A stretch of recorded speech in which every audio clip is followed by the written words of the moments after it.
Jumpa lagi dengan saya Adi di VA Channel. Nah, di kesempatan ini saya akan membahas bagaimana cara kita membaca sebuah grafik atau garis yang ada di aplikasi FFT. Nah, sebelumnya saya sudah pernah membahas cara install dan juga cara setupnya.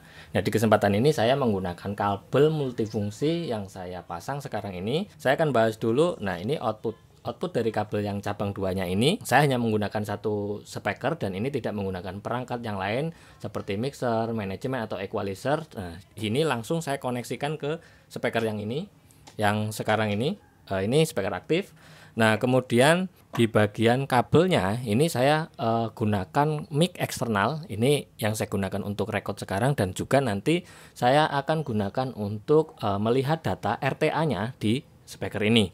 Saya menggunakan stand ini karena saya tidak memiliki stand yang untuk sekecil ini, makanya saya menggunakan mic gooseneck ini untuk saya manfaatkan sebagai standnya. Nah, ini kabelnya tidak terpasang. Ini akan saya arahkan seperti ini. Jadi ini speaker aktif yang saya nyalakan. Sekarang nyala seperti ini. Nah, nanti pink noise-nya akan saya play dari handphone, kemudian mikrofon ini akan menangkap dan akan menampilkan data yang ada di aplikasi tersebut. Caranya seperti apa? Yuk kita lihat.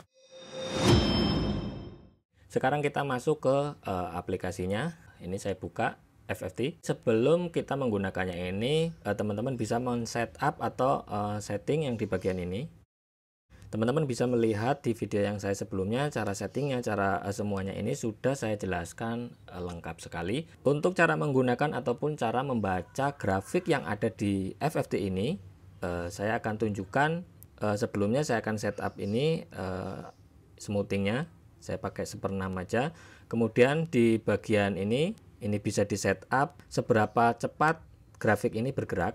Jika saya menggunakan 0,5 ini agak lebih pelan. Nah, ini kalau misalkan 4 second, nah ini selama 4 detik baru dia akan refresh, grafik ini akan berubah. Nah, tapi saya tidak akan selama itu, saya cukup menggunakan 1 second aja. Saya coba sebelum kita menggunakannya, atau saya coba dulu untuk play dulu. Nah, ini bagian generator di sini, kemudian saya akan play. Nah, levelnya seperti apa, sebesar apa, ini bisa diklik di sini ataupun bisa membesarkan di sini. Oke, nah untuk levelnya sendiri ini saya close. Oke, nah untuk levelnya ini teman-teman bisa men-setup sesuai dengan kebutuhannya.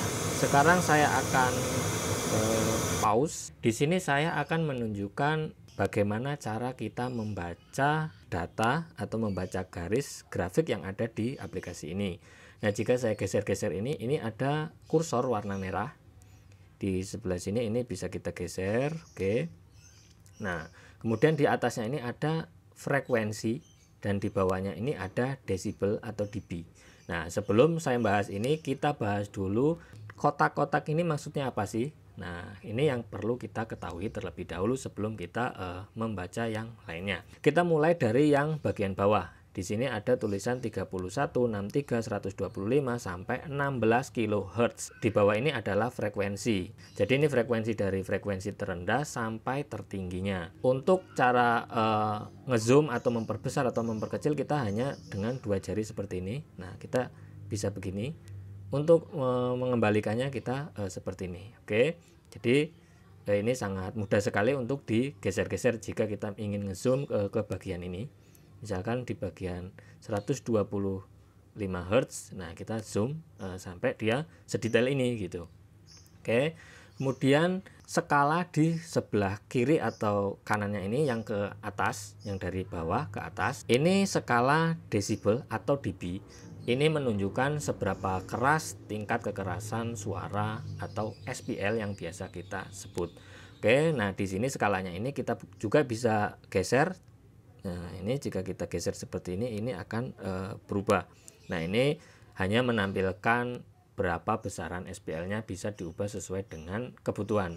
Untuk ngezoom ini juga sama seperti itu, cuman bedanya jika tadi frekuensi ini kiri kanan, jika ini untuk SPL maka kita ngezoomnya dari sini, dari bawah ke atas. Oke, nah ini semakin terlihat skalanya 50, ini 60. Nah, di tengah-tengah ini berarti 55 dB. Oke, saya kembalikan lagi. Nah, di sini mudah-mudahan cara membaca dari kiri ke kanan dan dari bawah ke atas, ini sudah jelas. Nah, kemudian saya akan membahas di bagian ini, di kursornya, menggeser kursornya ini, maka ini angka yang di atas dengan yang di bawah ini berubah mengikuti kursornya di posisi mana. Nah, saya ambil contoh di bagian kursor yang sekarang ini garisnya ini agak ke bawah turun. Nah, ini menunjukkan 48 dB di frekuensi 835 Hz. Ini berarti menunjukkan bahwa di frekuensi 835 Hz ini SPL-nya hanya 48 dB. Saya naikkan ke sebelah sini. Nah, di sebelah sini 665 Hz ini 59,6 dB. Jadi, cara membacanya adalah frekuensi 665 dengan yang tadi ini, yang sekitar 835 Hz, ada selisih desibel, atau di frekuensi di bawah 835 dB ini, jadi selisihnya dikurangkan 59,2 dB dikurang 48 dB, jadi sekitar 11,2 dB. Ini perbedaan antara dB yang di frekuensi ini dengan yang di frekuensi yang drop ini.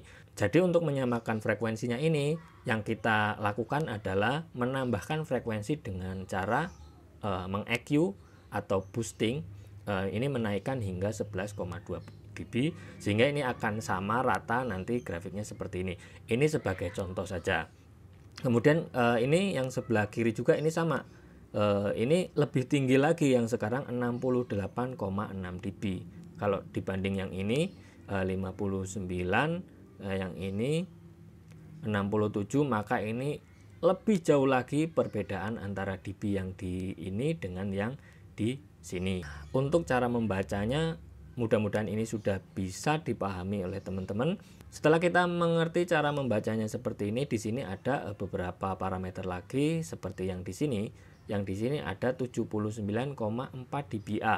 Nah, karena sebelumnya mikrofon yang saya gunakan ini mikrofon eksternal yang sudah saya kalibrasi, jadi ini angka ini bisa dikatakan sudah valid karena sudah terkalibrasi mikrofonnya. Dan grafik ini yang sekarang ditunjukkan ini sudah valid karena si softwarenya ini atau aplikasinya ini sudah saya kalibrasi sebelum saya menggunakannya. Kemudian di bagian sini ini harusnya saya bahas di awal, tapi saya tadi tertinggal. Nah, ini di bagian mic way low range. Nah, ini menunjukkan bahwa sekarang ini saya menggunakan mikrofon eksternal yang saya beri nama ini. Nah, jika ini menggunakan mic internal, maka yang akan tampil di sini adalah mic internal. Saya contohkan. Oke. Nah, ini menjadi internal mic 1. Saya pasang lagi. Nah, ini kembali menjadi mic way low range. Jadi ini menggunakan mikrofon eksternal. Kemudian di bagian atasnya ini sebenarnya semua sudah saya pernah bahas juga. Untuk capture data atau menyimpan file yang sudah terukur ini bisa kita langsung save di sini atau kita capture di sini. Nah, ini nanti akan tersimpan di bagian foto. Saya akan play lagi. Nah, oke. Nah, ini karena terlalu pelan ini decay-nya, saya akan coba fast. Nah, ini kan pergerakannya agak lumayan cepat. Nah, jika saya ingin save data yang sekarang ini, jangan fast, terlalu cepat. Misalkan ini kurang kencang, bisa saya kencangkan lagi. Untuk menyimpannya, saya simpan datanya ini. Nah, ini nggak perlu, langsung auto dan beri nama di sini. Misal tes 1 store file. Nah, kemudian ini file ini akan saya recall. Nah, jadi di sini nanti akan tampil file yang sudah tersimpan yang tadi saya simpan ini. Nah, ini ada namanya tes 1. Nah, ini masih tidak terlihat yang warna hijaunya karena ini masih ada data yang sekarang. Oke. Lihat di bagian yang hijaunya. Nah, ini datanya ini data yang tadi sudah tersimpan. Jadi, jika kita ingin menyimpan data, beberapa data ini bisa kita simpan seperti tadi, nanti tinggal di recall satu-satu, nanti di sini akan menampilkan semua grafik yang sudah tersimpan. Nah, untuk cara EQ-nya nanti akan saya coba bahas terpisah karena saya nanti akan menambahkan perangkat yang lain seperti mungkin mixer ataupun equalizer supaya untuk bisa meng-EQ si speaker ini. Karena sekarang ini saya tidak menggunakan perangkat apa-apa, hanya langsung dari kabel ini yang masuk ke speaker aktif, Makanya sekarang saya hanya menunjukkan bagaimana cara membaca grafik yang ada di handphone atau di aplikasi ini. Mudah-mudahan video ini bermanfaat. Sampai jumpa di VA Channel yang selanjutnya.